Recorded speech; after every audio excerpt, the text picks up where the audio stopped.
अस्सलाम वालेकुम। पिछले एपिसोड में हम लोगों ने बनाई थी अपनी एक रिपोर्ट जिसमें हम लोगों ने कस्टमर डिटेल रिपोर्ट बनाई थी। तो आज की जो हमारी रिपोर्ट है ना वो हमने बनानी है कस्टमर वाइज प्रोजेक्ट की। यानी कि जो भी प्रोजेक्ट इन्होंने इस फॉर्म से जो भी प्रोजेक्ट कस्टमर का हमारी तरफ बुक होगा ना तो वो हम लोगों ने अपनी रिपोर्ट में हमने शो करना। तो सबसे पहले हम इसकी एक क्यूरी लिख लेते हैं। तो मैंने यहाँ पे एक क्यूरी बनाई है।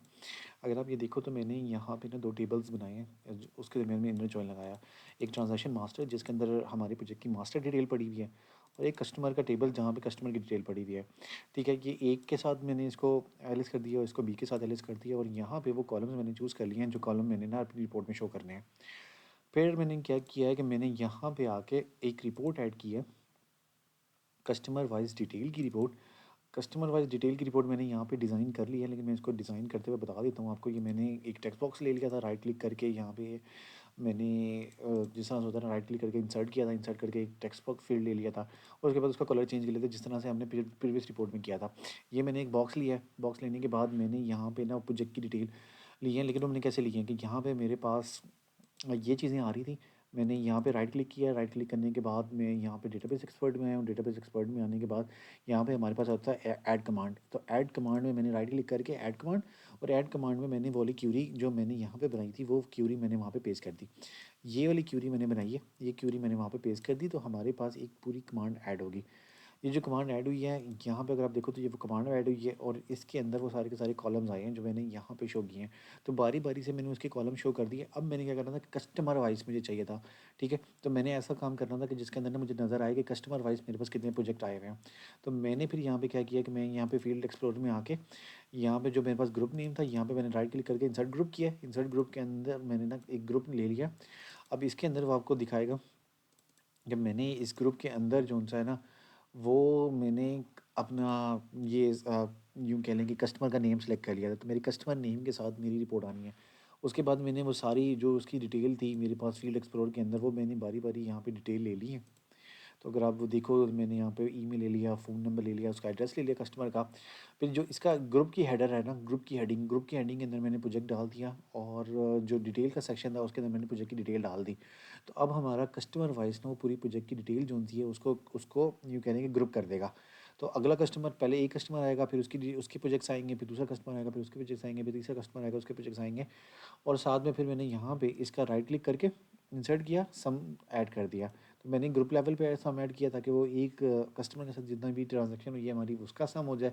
और फिर दूसरा मैंने ऐड किया यहाँ पे कि एक कस्टमर के साथ ओवरऑल जितने भी हमारे कस्टमर हैं तो उनके साथ हमारी कितनी ट्रांजैक्शन हुई है तो वो यहाँ पे आ जाएगा। फिर मैंने एक बॉक्स लगा दिया यहाँ पे ताकि ये अलग हो और मैंने स्पेसिंग एक प्रॉपर स्पेसिंग कर दी है कि यार इतनी स्पेस होनी चाहिए मेरे पास ना ताकि मेरे रिपोर्ट का लुक नज़र आए। तो मेरे पास अगर आप ये देखो ना तो मेरे पास एक कस्टमर आया हुआ है, डमी कस्टमर कस्टमर टू, उसकी डिटेल आ गई है और साथ में प्रोजेक्ट की डिटेल आ गई है और साथ में उसका सम आ गया। उसके बाद दूसरा प्रोजेक्ट दूसरा कस्टमर आ गया। तो ये डार्क हुआ हुआ है ना ये कस्टमर है। यहाँ पर भी आप देखोगे ना मतलब एक कस्टमर की देखनी है तो मैं इस तरह से करके एक कस्टमर की देख सकता हूँ। ठीक है, तो मैं एक कस्टमर की देख लूँगा, ये दूसरा कस्टमर है, ये एक कस्टमर की आ जाएगी। यहाँ पे उसके वो जितने भी प्रोजेक्ट्स उसके बने हुए होंगे वो सारे यहाँ पे आ जाएंगे और उसका फिर ग्रैंड टोटल आ जाएगा कि ओवरऑल कितने कस्टमर के साथ हम कितनी बड़ी ट्रांजेक्शन कर चुके हैं। तो इस तरह से हमारी ये पूरी रिपोर्ट जो होती है ना वो डिज़ाइन की है मैंने। इसके बाद हम लोगों ने एक और रिपोर्ट डिज़ाइन करनी थी। अब वो रिपोर्ट हमारी क्या होगी कि हम लोगों ने बना ली है कस्टमर डिटेल रिपोर्ट हमने पिछली एपिसोड में बना लिया था। इस एपिसोड के अंदर हमने कस्टमर वाइज प्रोजेक्ट बना लिया। अब हमें वेंडर की रिपोर्ट चाहिए, तो वेंडर की रिपोर्ट भी हम फिर इसी तरीके से बना लेते हैं जिस तरह से हमने कस्टमर की रिपोर्ट बनाई थी। सो मैं ऐड रिपोर्ट के अंदर आऊँगा और न्यू आइटम के अंदर आके मैंने एक रिपोर्ट सेलेक्ट कर लिया। रिपोर्टिंग के अंदर रिपोर्टिंग और कस्टमर रिपोर्ट मैंने सेलेक्ट कर लिया और मैं यहाँ पे वेंडर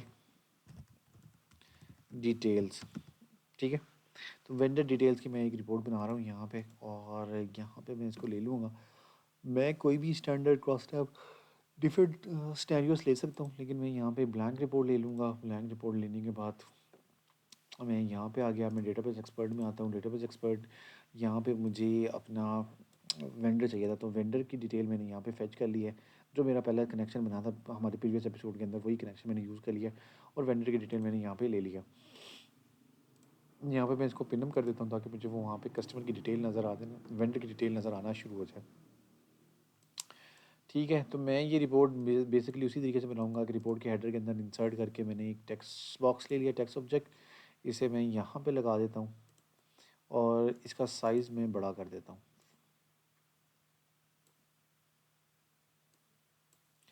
और मैं लगा देता हूँ वेंडर्स डिटेल्स।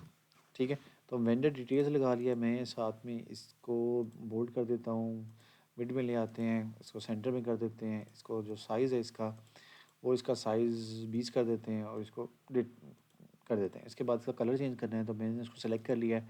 प्रॉपर्टी में आके इसका बैक कलर जो है वो मैं राइट क्लिक कर दूंगा और ये ऊपर से ब्लैक रहेगा। ठीक है, तो अब मुझे क्या क्या शो करना है, मुझे वेंडर का नेम शो करना है। तो वेंडर का नेम मैंने डिटेल में आके पुट किया। मैंने यहाँ पे कॉन्टैक्ट पर्सन, वेंडर हमारा कोई भी हो सकता था, उसका कॉन्टैक्ट पर्सन कौन सा है, उसका ईमेल कौन सा है, वो यहाँ पे ऐड करना है। फिर मैंने फ़ोन नंबर उसका ऐड कर दिया और मुझे अब इसका एड्रेस चाहिए था, तो मैं एक काम करता हूँ, मैं एड्रेस ना आज नीचे ले लेता हूँ इसके। ठीक है, और मैं एड्रेस का कॉलम बड़ा कर देता हूँ और साथ में फिर मुझे क्या चाहिए था, अब ये एड्रेस जो सा है वो यहाँ पे आ गया है और ये वाला जो कॉलम है ना, ये एड्रेस का कॉलम है, ये वहाँ पे आया हुआ है। तो अब हम क्या करते हैं, थोड़ा सा इसको एडजस्ट कर देते हैं। ठीक है, वेंडर का नेम मैंने यहाँ पे इसके साथ सेलेक्ट करना है, तो मैंने ये वेंडर का नेम इसके साथ ले लिया है, ये आ गए। इसके नीचे मैं यहाँ से इसको सेलेक्ट कर लूँगा कि एड्रेस इसके नीचे आ जाए। ठीक है, तो एड्रेस उसके नीचे आ जाएगा।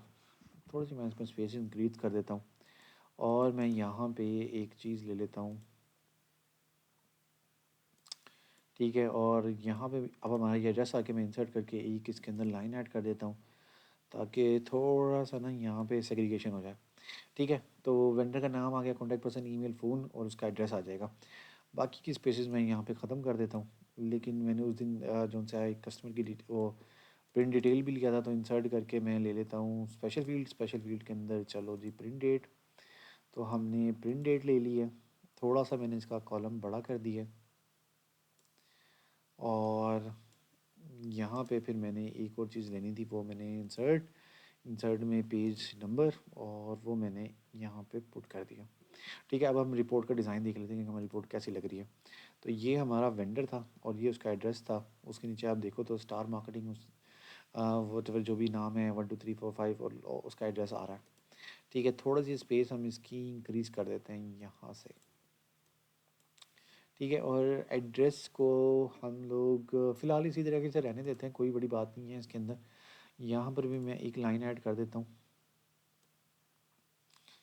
ठीक है, वो उसी साइज़ की एक मैंने लाइन यहाँ पे ऐड कर दिया। मैं रिपोर्ट के प्रिंट पे आता हूँ, तो हमारे पास vendor name, contact, email, phone और एड्रेस आना है। तो ये उसका आ रहा है हमारे पास, वेंडर नेम, फिर कॉन्टैक्ट पर्सन उसका आ रहा है, उसका ईमेल आ रहा है, उसका फ़ोन आ रहा है, उसका एड्रेस आ रहा है। ठीक है, एड्रेस का वाला कॉलम मैं सेंटर कर देता हूँ। ठीक है, मैंने कहा मैं मुझे ये सेंटर में चाहिए, तो ये हमारे पास सेंटर में आ रहा है। ठीक है, मैं इसको अलग तरीके से भी एडजस्ट कर सकता हूँ, लेकिन मुझे अभी ज़रूरत नहीं है, तो मैं इसको एडजस्ट नहीं कर रहा हूँ। सबको सिलेक्ट करके मैं इसको बोल्ड कर देता हूँ ताकि ये चीज़ें जो सी ना बोल्ड थोड़ी सी बोल्ड हो जाएँ और फिर हम रिपोर्ट व्यू में इसको देख लेते हैं। ठीक है, तो ये हमारा आ रहा है। अब हमारे पास दूसरा भी कोई कस्टमर, कोई भी वेंडर बनेगा तो वो यहाँ पे हमारा आ जाएगा, डिटेल आ जाएगी। तो इस तरह से हमारी एक और रिपोर्ट भी बन गई है। तो अब हमने 3 रिपोर्ट्स बना ली हैं, तो मैं आपको दिखा देता हूँ कि हमने कौन सी 3 रिपोर्ट्स बनाई हैं। सो हमारे पास कस्टमर वाइज डिटेल है, हमारे पास वेंडर डिटेल है और हमारे पास कस्टमर वाइज प्रोजेक्ट है। ये थोड़ी सी प्रॉब्लम आती है इसके अंदर, तो वो इसको अलहदा कर देता है। तो यहाँ पे जब हमारी ये रिपोर्ट्स हैं, इनको बंद कर देता हूँ क्योंकि मैंने रिपोर्ट्स बना ली हैं। मैं सारा सेव कर दूँगा और उसके बाद इनको क्लोज़ कर दूँगा। ठीक है, तो अब हमने अपनी 3 रिपोर्ट्स बना ली हैं और फिर अब हम चौथी रिपोर्ट की तरफ जाएंगे। तो नेक्स्ट एपिसोड के अंदर ना हम लोग देखेंगे कि हम लोगों ने अपना प्रोजेक्ट की रिपोर्ट बनानी है। ठीक है, तो जो भी हमारा प्रोजेक्ट बना हुआ है उस प्रोजेक्ट को हम लोगों ने शो करना है, वो किस स्टेटस के अंदर है, वो कैसे खड़ा हुआ है, और फिर पेमेंट और फिर एक्सपेंस की रिपोर्ट बनाएंगे और हमारा ये प्रोजेक्ट जो है वो कंप्लीट हो जाएगा। थैंक यू, आज के एपिसोड में बस इतना ही। अगली अगले एपिसोड में मिलते हैं, उसमें हम लोग बाकी की रिपोर्ट्स वगैरह कंप्लीट करते हैं और पूरा प्रोजेक्ट हम लोग कंप्लीट कर लेंगे। Thank you.